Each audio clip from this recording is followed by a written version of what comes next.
What's going on, everybody? This is your boy 11, and today we're discussing, man, growing up with a masculine mother figure in your life. If you share this experience, this video is really gonna benefit you because it's gonna make you become aware of the things that you might not be necessarily capable of because of you being around a mother who's masculine in nature and not necessarily feminine. Because it's really important for you to have a masculine father figure and to have a feminine mother figure. And unfortunately or fortunately, not all of us get to have this opportunity of having this balanced side of both dualities and both sides of the spectrums and things like that.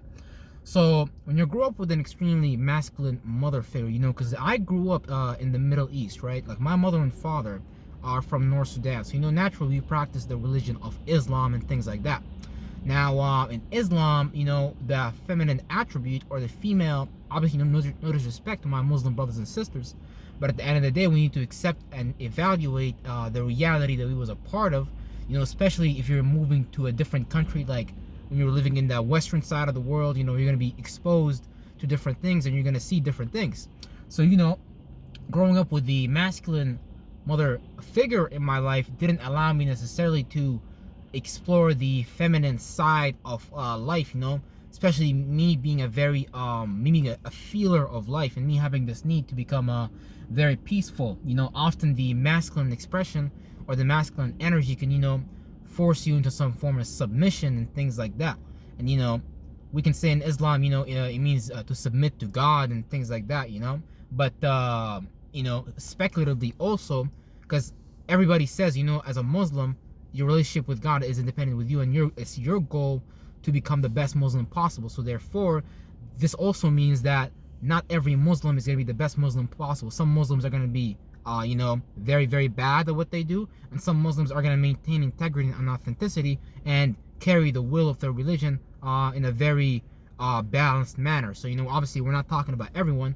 We're just talking about people that got lost on an extreme side of the polar shift, and are expressing this energy to an extreme, and this is affecting their children. So growing up with an extreme masculine mother really put my mind frame in the perspective that that all females are masculine or females are expressive.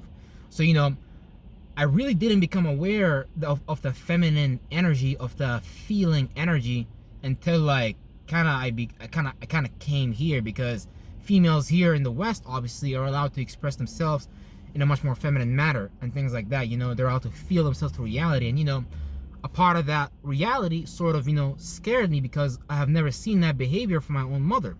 And when you don't see that behavior from your own mother, automatically you might convince yourself that this can't exist. There must be something wrong here, because I've never experienced this before, nor have I seen this before. So you might shy away or hide away from this energy signature based on you being raised by an extreme by a mother who's extremely into the masculine energy. And now obviously your mothers, or your mothers, that's not necessarily what she wanted to do. Obviously she wanted to be a female, but due to the nature of the religion, sometimes they might feel encapsulated and not able to express that side of them, based on that being beaten out of them and things like that. Because females should be allowed to go around being females. They shouldn't be held somewhere listening to a man being told what to do. Now, there's nothing wrong with that as long as it's being done in a very balanced way. But what we see more often than not is unfortunately, is men using the religion as an excuse to rule over the female and let her know that how she feels, her right brain side of the things, what she feels like is right for her and what she feels like is right for her children, can't really be expressed other than through this masculine energy. And so this can really traumatize you, and this can really hurt you. This can really put you in a place where you are confused, essentially, because reality is very, very limited to the perception that we give it and the perception that we receive. So whatever we experience our lives, that's the experiences we collect, and you might believe that that's the only reality there is. So if you're a female and you in the West, and you believe that all men are liars and all men are cheaters, and therefore you're gonna create situations that where all men are liars and all men are cheaters. And the goal is for you to be able to see the other side of the coin and understand that you know, there's other countries out there, there's other cultures, there's other places that, you know, that are yet to be explored, that are yet to be you know, addressed and, you know, understood, as to the purpose as to why they practice it. Because I'm sure you can go in certain parts of the world and you can find, you know, places where the female is held in high regard and things like that. So for example, in the Egyptian religion and shit like that, well, not exactly, you know, there's a lot of different denominations and shit like that, a lot of different practices, a lot of different pharaohs who came and changed things during the time. But one of the reasons why men would wear a garment over their head is to symbolize long hair, and for them to symbolize you know, their spiritual ability to reach the same intuitive level of a woman, because, you know, to them that was seen as important, because, you know, during split seconds and things like that, it may not necessarily be a good thing, or it's not necessarily a bad thing either, to try to make logic or make sense and be practical and be masculine about everything. Sometimes some things need to, you know, some things need the feminine expression, some things need nurturing.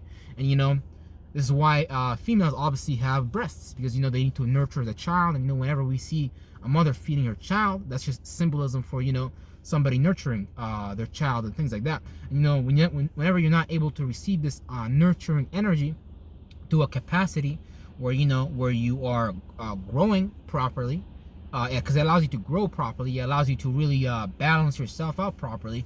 Because yeah, your mind is gonna be like fucked up if you have an extremely like masculine mother. Because what this masculine mother is gonna do, she's gonna impose on you her beliefs, her laws, her ways of thinking, her ways of feeling, and her ways of seeing.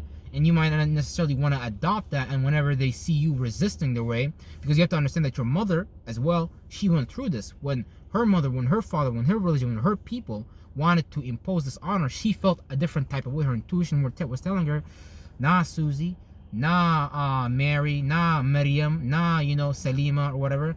Maybe we should go to a different country so we can, you know, practice ourselves. But, you know, based on the environment that you was raised in and the environment that you grew up in, you might come to the conclusion that, you know, okay, this is reality, and, you know, this is what I have to do for now.